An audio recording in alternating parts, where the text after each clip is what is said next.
The question is two parallel lines L and M are intersected by a transversal P. Show that the quadrilateral formed by bisectors of interior angles is a rectangle.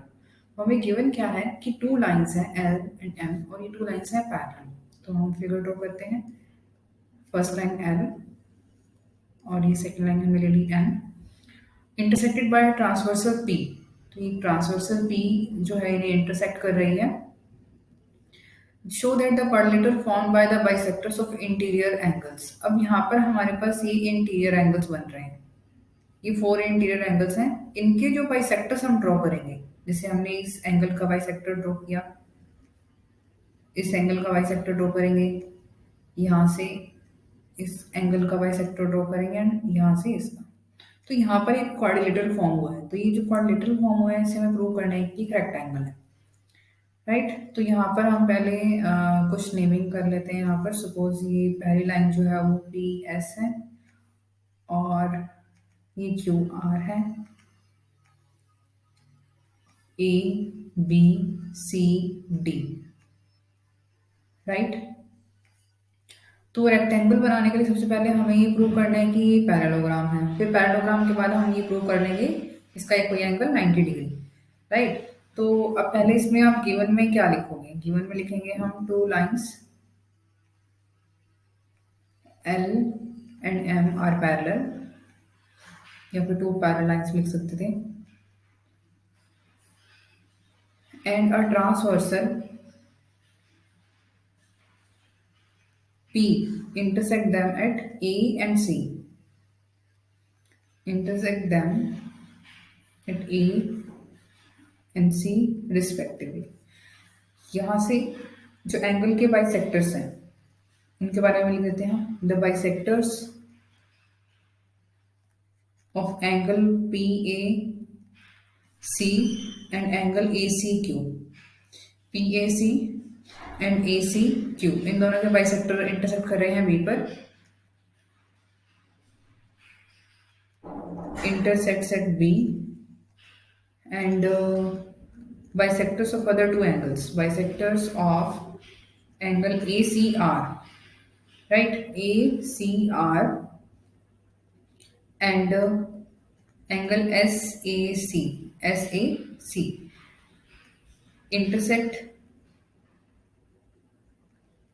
at D. हमें prove क्या करना है? ABCD is a rectangle. Right. तो अब देखो ये कैसे कर सकते हैं हम. अब हमें पता है कि L और M है पैरेलल लाइंस, P है ट्रांसवर्सल. तो therefore angle PAC and angle ACR ये दोनों अल्टरनेट इंटीरियर एंगल होंगे हमारे पास. This angle and this angle, तो ये इक्वल होंगे. We have angle PAC is equal to angle ACR, alternate interior angles. अगर ये एंगल इक्वल है तो इनके हाफ ऑफ भी इक्वल होंगे. हाफ क्यों ले रहे हैं? क्योंकि बाइसेक्टर्स ड्रॉ कर रखे हैं. तो half of angle PAC will be equal to half of ACR. Right. तो हाफ ऑफ एंगल PAC, हाँ इसे हम मार्क कर लेते हैं एंगल 1 और इसे मार्क कर लेते हैं हम angle 2. Means angle 1 is equal to angle 2. Angle 1 और एंगल 2 इक्वल हो गए. और बट ये तो हमारे पास इंटीरियर एंगल बन रहे हैं, अल्टरनेट इंटीरियर एंगल. अगर PC ट्रांसवर्सल है तो एंगल 1 और एंगल 2 भी अल्टरनेट इंटीरियर एंगल है. तो इसलिए AB और CD क्या हो जाएंगी? पैरेलल हो जाएंगे. इसमें हम लिखेंगे but these are alternate interior angles, therefore AB parallel to CD.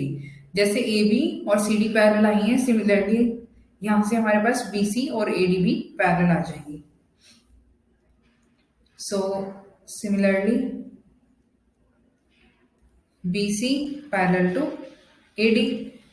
तो इसके अकॉर्डिंग हमारे पास ABCD इज अ पैरेललोग्राम. तो ABCD पैरेललोग्राम तो हो गया. अब देखो, अब हमें ये पता है कि एंगल PAC एंड SAC ये दोनों जो एंगल हैं वो हमारे पास लीनियर पेयर बना रहे हैं, यहां से ये angle and this one, right. Now angle P A C plus angle S A C is equal to 180 degree. Reason क्या होगा इसमें, लीनियर पेयर। तो अगर हम हाफ हाफ कर देते हैं, half of P A C half of S A C will be equal to half of 180, यानी कि पूरी इक्वेशन को हमने 1/2 से मल्टीप्लाई कर दिया। अब half of P A C फिर से क्या हमारे पास, angle 1, half of S A C इसे हम लिख लेते हैं एंगल 3। एंगल 1 और एंगल 3 हाफ इनका बाहर का भी, लेकिन हमें एबीसीडी को रेक्टेंगल प्रूव करना है तो हम इंटीरियर एंगल की तरफ ही ध्यान देंगे। तो 1 और 3 इनका सम यहाँ से कितना आ गया हमारे पास, 90। मीन्स हमारे पास एंगल बी ए डी बन चुका है 90 डिग्री। अगर एक एंगल किसी भी पैरेललोग्राम में एक एंगल 90 डिग्री हो जाता है तो ऑटोमेटिकली उसके सारे एंगल्स ही 90 हो जाएंगे, तो वो हमारे पास रेक्टेंगल हो जाएगा। मीन्स हमें सारे एंगल प्रूव करने की जरूरत नहीं होती, पैरेललोग्राम में एक एंगल 90 मीन्स वो रेक्टेंगल, ठीक है। तो therefore ABCD is a rectangle. इससे पहले अगर आप लिखना चाहें तो लिख सकते हैं कि ABCD is a parallelogram in which one angle is 90 degree. Therefore ABCD is a rectangle. तो इस टाइप से हमें प्रूव करेंगे। Thank you.